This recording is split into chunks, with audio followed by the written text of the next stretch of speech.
fasilitas kesehatan apa aja sih yang bakal saya terima, dan itu normalnya bakal dikasih tahu ke kalian pada saat offering letter.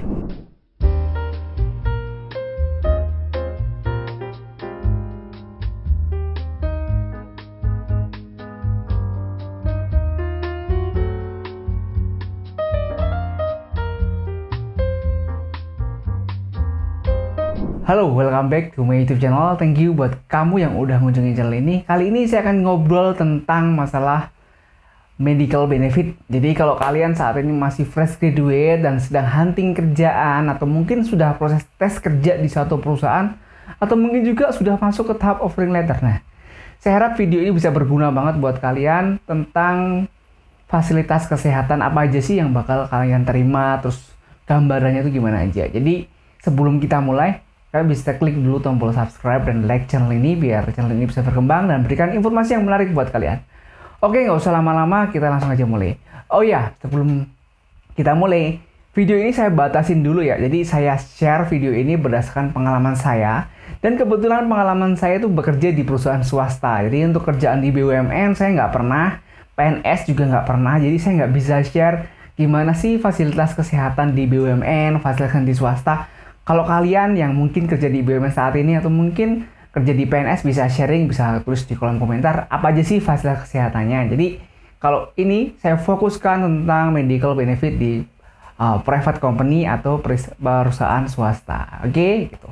Jadi gini, sebelum kita mulai lebih jauh lagi nih, kayak permulaannya gini. Jadi di satu perusahaan itu, seandainya kalian bekerja sebagai karyawan, selain salary atau gaji yang kalian terima setiap bulan, kalian tuh dapat yang namanya benefit. Nah, benefit itu macam-macam. Nah, salah satunya adalah medical benefit atau fasilitas kesehatan yang diberikan perusahaan kepada kalian. Kalau saya lihat sih rata-rata hampir semua perusahaan ya mempunyai medical benefit atau fasilitas kesehatan yang diberikan buat karyawan dan keluarga. Dan keluarga ya, sorry. Jadi nggak hanya karyawan doang tapi sama keluarga. Nah, fasilitasnya apa aja sih yang bakal diberikan perusahaan ke karyawan sama keluarga, terus limitnya gimana, terus sistemnya gimana. Nah, saya akan coba bagi kepada kalian apa aja sih yang kira-kira bakal kalian terima gitu. Tapi satu ya, ini beda-beda setiap perusahaan, jadi tergantung ke perusahaan kalian atau mungkin perusahaan yang kalian lamar, karena setiap perusahaan kan punya aturan sendiri-sendiri, punya rules sendiri-sendiri yang mungkin beda-beda, mungkin mirip-mirip tapi nggak 100% sama. Oke, yang pertama, fasilitas kesehatan apa yang bakal kalian miliki ketika kalian kerja di perusahaan swasta? Nomor satu adalah BPJS Kesehatan. Ya, BPJS Kesehatan itu adalah hal yang wajib pasti kalian miliki ketika kalian bekerja di suatu instansi.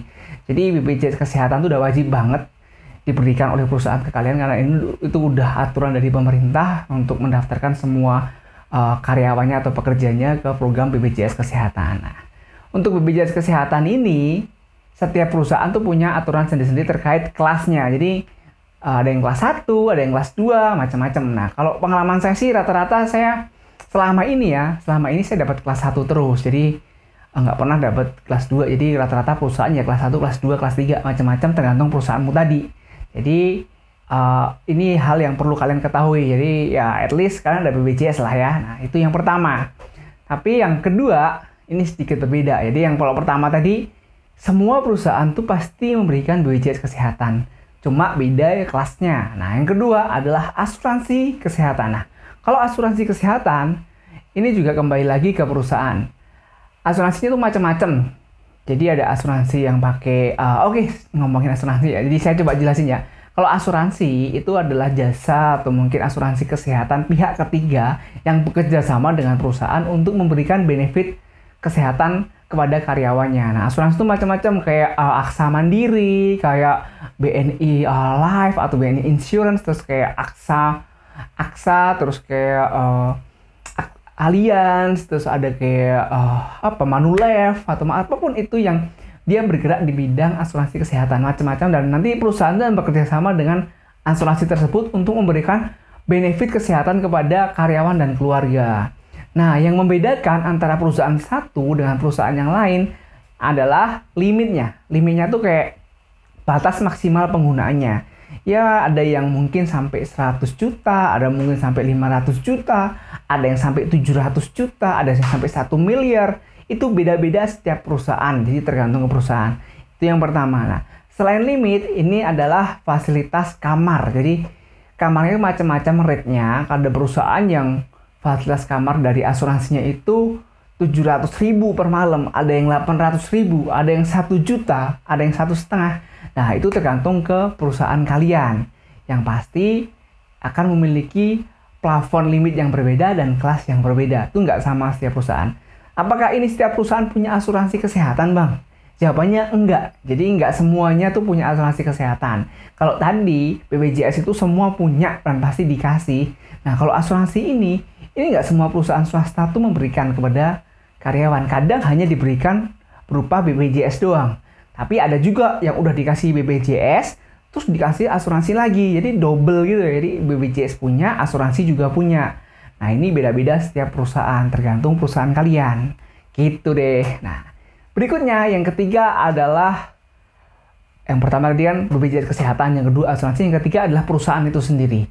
Kok ada sih perusahaan itu sendiri? Maksudnya gimana, Bang? Jadi kalau di awal tadi kan udah saya sempat bagikan, BPJS kesehatan pasti punya, asuransi ada yang punya dan enggak tergantung perusahaan. Nah, kalau perusahaan itu sendiri atau ditanggung perusahaan itu beda-beda juga tiap perusahaan aturannya, jadi nggak sama semua. Nah, yang ketiga ini sistemnya, seandainya asuransi yang udah kalian milikin tadi sudah over limit atau udah melewatin limit, selebihnya biaya pengobatan kalian dan keluarga akan ditanggung oleh perusahaan. Itu namanya asuransi perusahaan. Apakah setiap perusahaan seperti ini? Enggak setiap perusahaan. Tapi ada kok perusahaan swasta yang sistemnya seperti itu. Jadi udah kayak unlimited aja. Tadi punya asuransi yang ada batasannya. Anggapnya batasnya 500 juta. Tapi begitu 500 juta itu udah habis, kalian perlu berobat lagi, tetap gratis. Nah, itu lewat perusahaan. Secara overall, 3 itu sih. Tapi ya, semua itu kembali lagi ke perusahaan kalian. Karena setiap perusahaan tuh beda-beda. Ada yang dikasih asuransi, ada yang dikasih tanggungan perusahaan, ada juga yang nggak dikasih dua-duanya, cuma dapat BPJS kesehatan. Tapi nggak masalah lah, itu adalah benefit yang diberikan ke perusahaan, dari perusahaan ke kalian secara cuma-cuma. Jadi kalau BPJS kesehatan tuh kayaknya ada sedikit sebagian dari kita sih, tapi saya sedikit lupa sih sistem pemberian atau pembayaran BPJS-nya itu apa 100% perusahaan atau kita berapa persen, saya agak lupa. Yang pasti kalian bakal dapat BPJS kesehatan itu.